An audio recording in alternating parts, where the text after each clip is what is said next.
The 5th Millinocket X-Stream Canoe Race is Saturday at 11 a.m. with day of registration running from 8 to 10. Event organizers are expecting roughly 100 tandem canoe and kayak racers to descend the 7.4-mile route from Millinocket Lake Dam to Kermit Crandall Park. There's going to be plenty of rapids throughout, and paddlers will encounter the 3/4-mile Turtle Pit Rapids about 4 miles into the race, which wraps up the rough race portion of Millinocket Stream.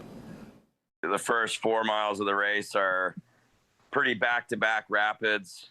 Class 2, class 1 and 2 rapids all right back-to-back with separated by like short pools of calm water. It's really awesome in a canoe, really challenging in a tandem canoe, really fun and exciting in a whitewater kayak.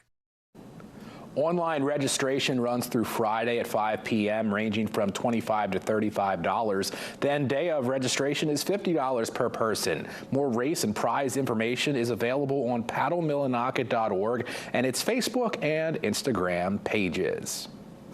You know, we see 6-mile falls in the Kentucky Extreme Canoe Race each spring, but how about 3/4 of a mile of it at Turtle Pit Rapids?